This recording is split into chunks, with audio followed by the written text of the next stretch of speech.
Yo, what's poppin', people? Your boy Snacks is back in the building with another banger. And you know how we do. Oh, my chair. Before we get started, let's get this thing popping, man. Y'all know how we do. We celebrate the viewers first. Thank y'all for taking the time to watch this video. And while you're here, don't forget to hit the like button, hit the subscribe button, and leave your comments in the comment section. And as we know, day one of the draft is done. And boy, what a draft it was. And it ended with some not so good results. Let's talk about it.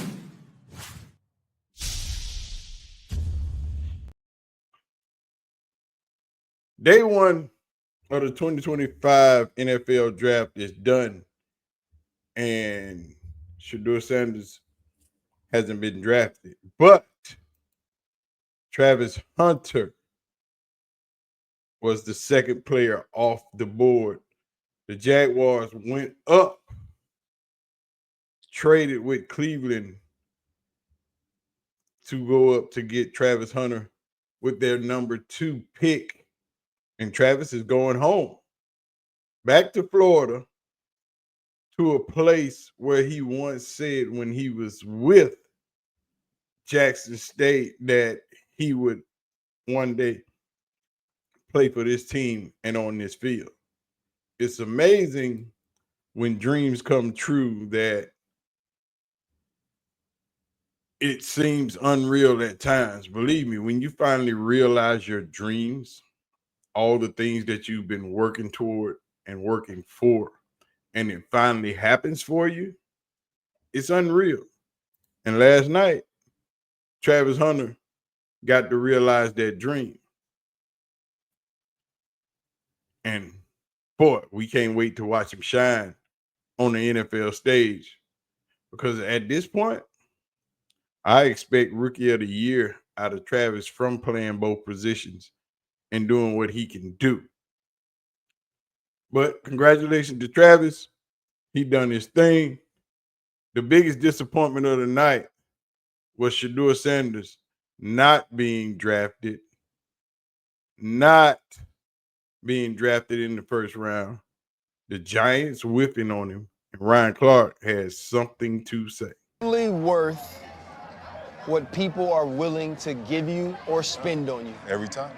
No matter what we think about Shedeur Sanders' tape, no matter what Shedeur Sanders thinks about his tape or what he's put on film to this point, they let him know tonight. 32 teams, right? The Giants twice, the Atlanta Falcons twice, let you know we don't need you. And that's okay. That's their right. Like, that's their job. They are staking their job on the names that they call tonight, right? On the person whose phone they hit up and say, hey, man, are you ready to be? Nobody felt that way about Shedeur Sanders, and he has to own that. That doesn't mean he's not a good football player. That doesn't mean he's not talented. That doesn't mean he doesn't have the potential to be great.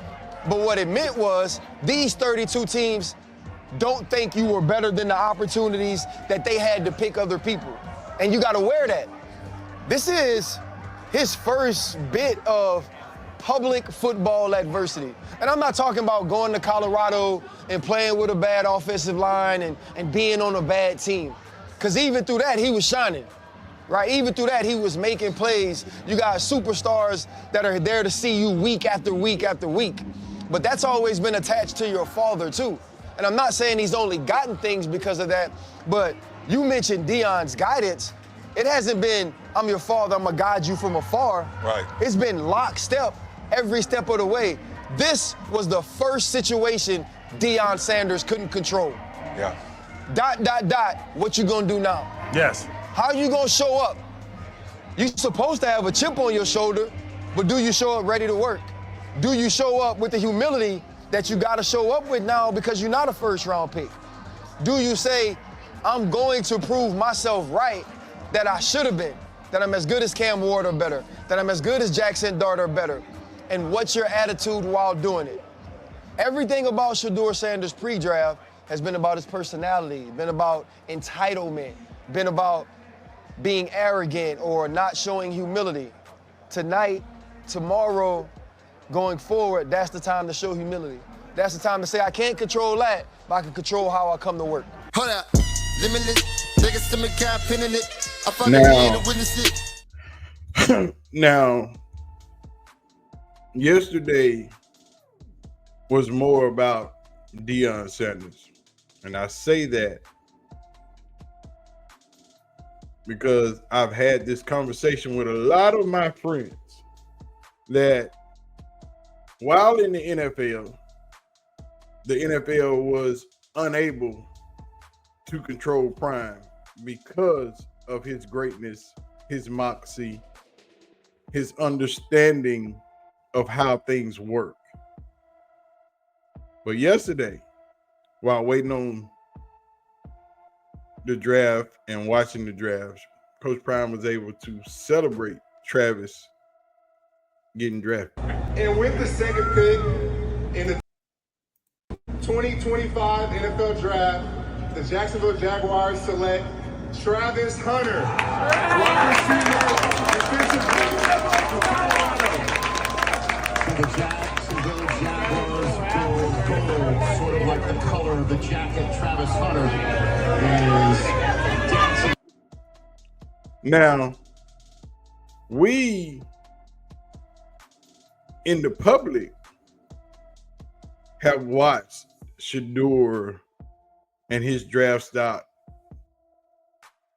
go down. We watched the media take personal shots and try to attack his character, try to attack the way he plays the game, try to attack everything about this man that they were so overly excited about all season long until the college football season was done and the draft process began.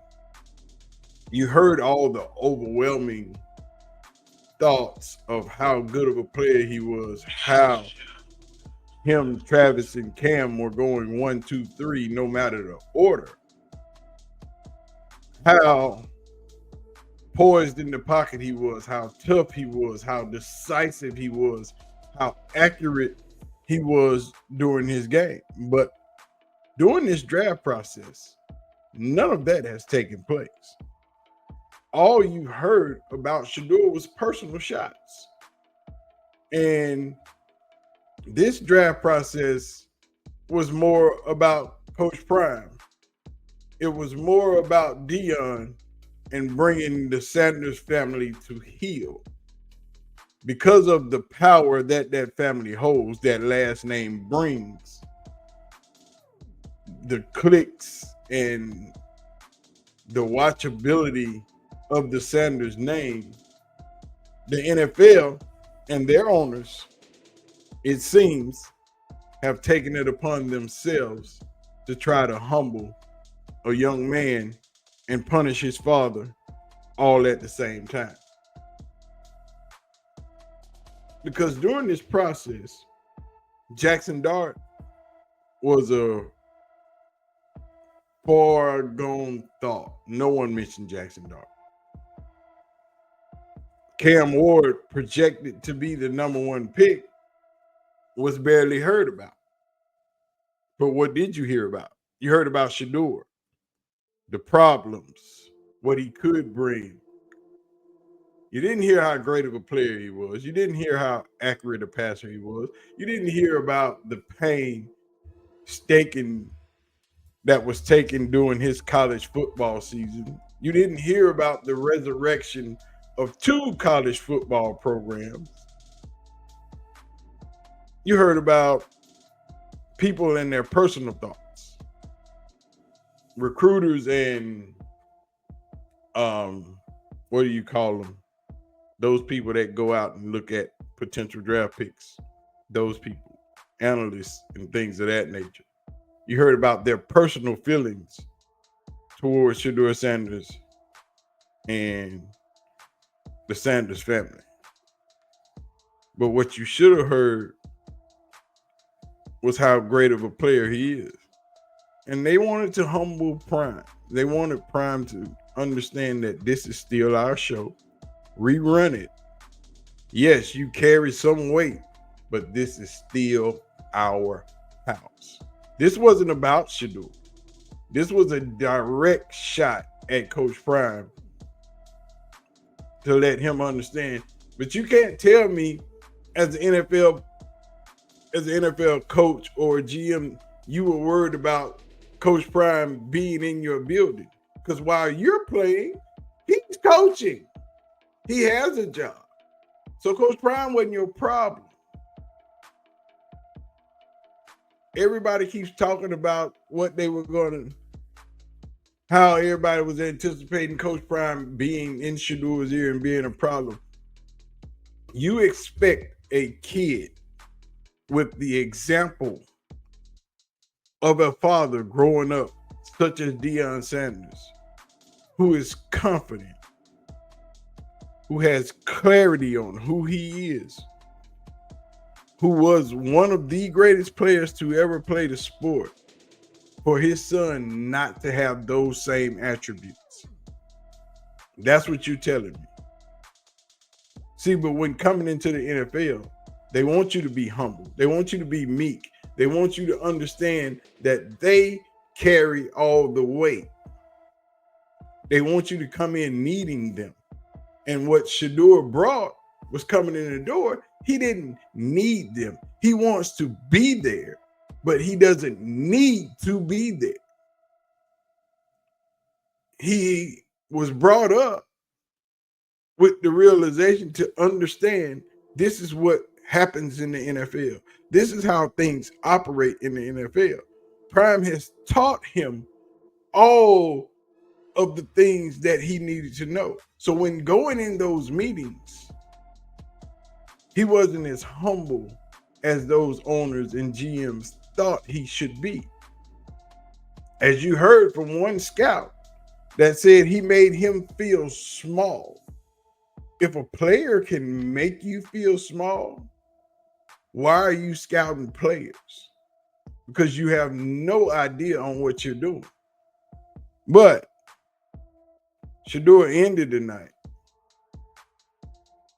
like he always does, humble, confident, self-assured, and understanding that this is just the beginning. And if this is the challenges he has to face, he's going to do what he's always done, which is rise to those challenges. We all didn't expect this, of course, but I feel like with God, anything possible, everything possible. I don't feel like this happened, for no reason. All this is of course, fuel to the fire. And under no circumstance, we all know this shouldn't have happened. But we understand we're on the bigger and better things. Tomorrow's the day. We're going to be happy regardless. Legendary. Exactly. Tomorrow's the day. But we understand that they wanted Coach Prime and Shedeur to field them. Because there's no way you telling me that Jackson Dart is better than Shedeur. But like I told my homies, there is no way the New York Giants is drafting a black quarterback. Not possible. Not going to happen. Not in New York. Yeah, they got a lot of black players, but they are not and never have and probably never will draft a black quarterback.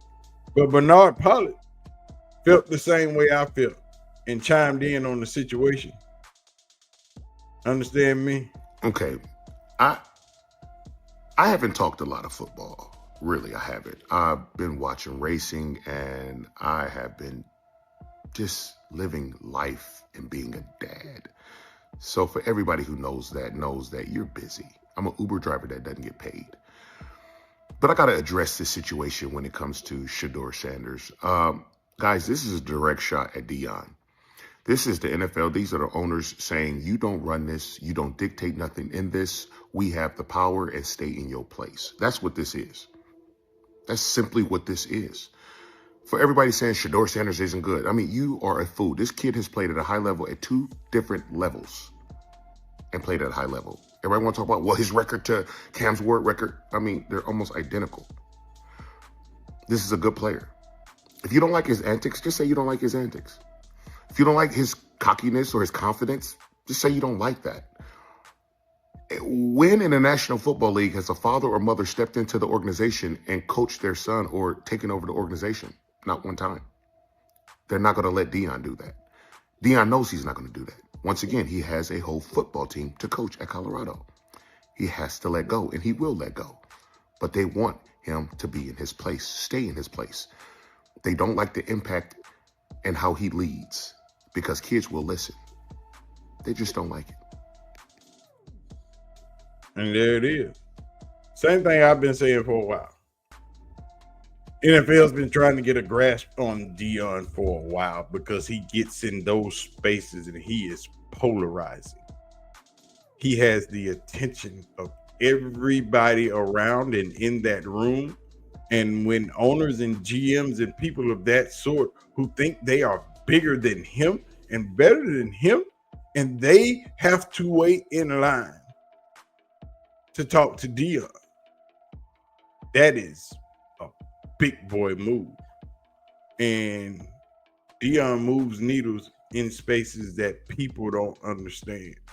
And the people that gush and are in awe when he's in the building, it's kind of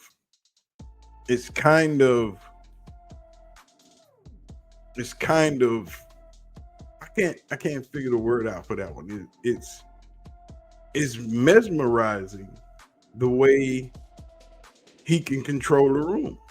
And owners and GMs alike do not like that, because once he steps into their spaces, a lot of them have to play second fiddle to Deion. Owners can be standing beside Deion, talking to Deion, and other people will come up and recognize Deion and speak to Coach Prime before they give these owners and GMs their props. And people don't like that when you're supposed to be at the top of the heap. But that's what he does when he's in those spaces. I have been in these places with Coach Prime and just sitting in the back, chilling, watching the amount of people that fall over themselves to shake his hand, take a picture, speak to him. No matter who's around, Deion is that guy. And he feels it and he exudes it. And when you're around him, you feel it, you exude it. And owners and GMs don't like that. So, Travis number 2. We'll see what they're gonna do with Shedeur for today. But this is crazy. This is wild. And the way Dan Orlowski has did a complete 180, it's crazy. And if you go through YouTube, just check the amount of Shedeur Sanders thumbnails you run across. Even if it's just a small mention of Shedeur, his name will be in the headline and his picture will be on the thumbnail. You don't believe me? Try it out. ESPN, Fox, CBS, Yahoo, hell, everybody, Forbes, anybody and everybody is on the Shedeur bandwagon right now because the Sanders name carry that kind of weight. Y'all think I'm lying? Just do YouTube alone. You ain't even got to touch Twitter because Shedeur, Deion, Travis are always trending. But just do YouTube and just click on one video with Shedeur's name and picture, name in the top, in the headline, and picture in the thumbnail, and watch how your algorithm changes. But anyway, man, I'm going to get out of here. This has been crazy. We'll see what today brings. Round 2, round 3. Here we go. I'm out. Y'all be easy. Peace.